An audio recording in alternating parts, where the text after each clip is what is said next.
Hello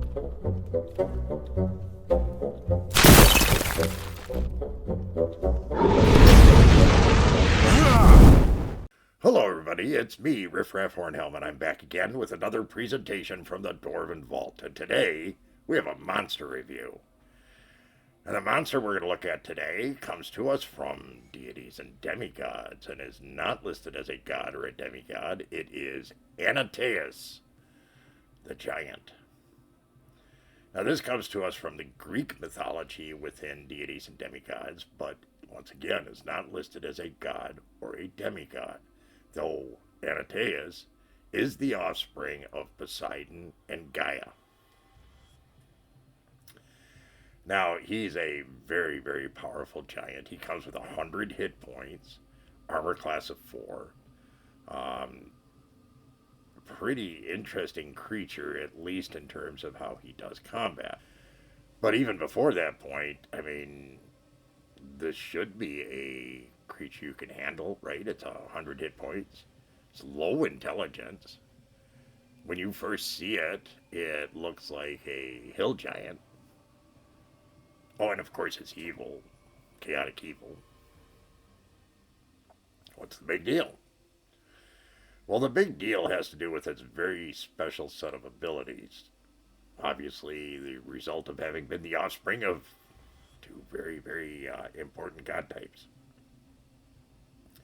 What could it possibly be? Well, every round that it fights, as long as it's touching the earth, it changes. Now, it doesn't matter what form it's in terms of giant form, it always attacks as a 16 plus hit dice creature, so this is going to have a pretty easy time hitting its opponents. And it, every round, advances one giant size. So if it starts as a hill giant, it slowly moves up until it reaches the absolute epitome of giants, and that's a titan. So it goes through stone giant and hill giant and fire giant and ice giant and everything else, frost giant, until it gets to titan. Its damage goes up.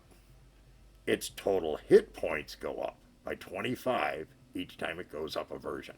So that's pretty frightening right there. By the time it reaches titan, it can have 250 hit points. Seems pretty godlike at that point, right? Well, how bad can it be, really? If you pile on the points, it only has 100 hit points. I mean, come on, you should be able to kill it.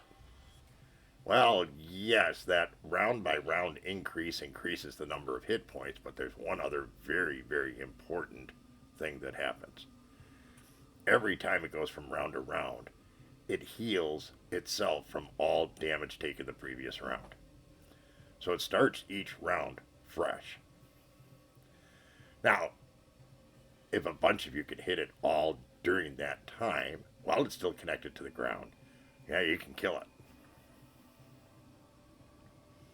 Shouldn't be that hard, right? If you have powerful enough players in your group. Their characters are going to have to be able to kick butt and quickly. Now, what happens once it becomes Titan-sized? Does it still do that? Yes, every round it starts fresh. It heals all damage that it had, and at the start of that next round, it is back to its maximum. Now, that's scary. But ANTAEUS, as powerful as it is, can still be killed. And if you can get it off of the earth, push it into the water, levitate it, it no longer is able to heal from round to round and can be killed. It also starts reverting from whatever size it was as soon as combat ends. So if it's still alive at the end of combat, it's going to start shrinking back down round by round until it gets back to looking like a hill giant. Pretty cool creature. Now, you can't tell me that this wouldn't be a cool boss to have in your dungeon. It would be a hoot. And it would drive your characters nuts. The people in the adventuring party are not very likely to know what the capabilities of ANTAEUS are. So, it would be a lot of fun. Now, us dwarves have really never run across this guy before. I mean, this is way out of our league, and I'm not surprised that none of my Hornhelm brethren and so forth, my dwarven friends and whatnot, nobody's ever run across this. Of course, in the gaming world, it's a little bit different, but honestly, not much. I went out to the gaming community and I talked to everybody and their uncle. I did not find one player who had ever run across this, and 90% of them had never heard of it. Now, talking to the DMs, I ran across one who set it up in a dungeon. And he said, yeah, I was really looking forward to the encounter, but the party went a different direction. They never got there. Okay. So this is a very hard one to rank. I have to honestly say that ranking this, though it doesn't have any magical abilities and so forth, and that includes no magic resistance, no special weapons needed to hit this thing. How would you rank something like this? Well, if I use something like this, it'd be ranked pretty high.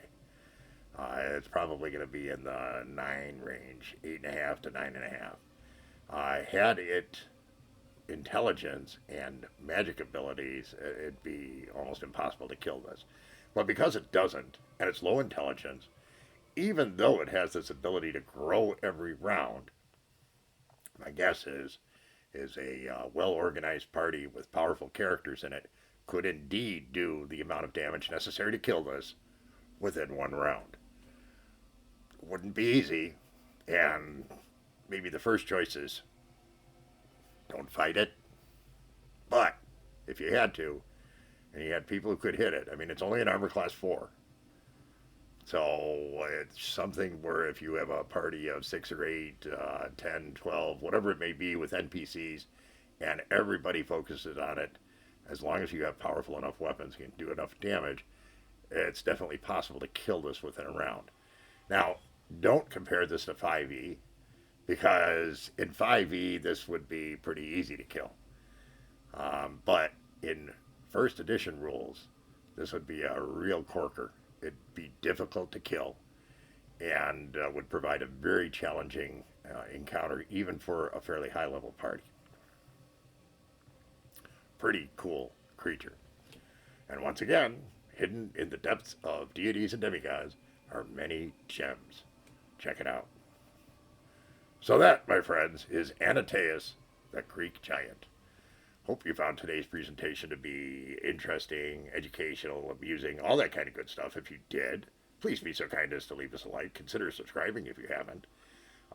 Drop us a line. Share with your friends. But most of all, come back and see us again real soon. We very much appreciate your kind support. Take care, everyone. And remember, dwarves rock!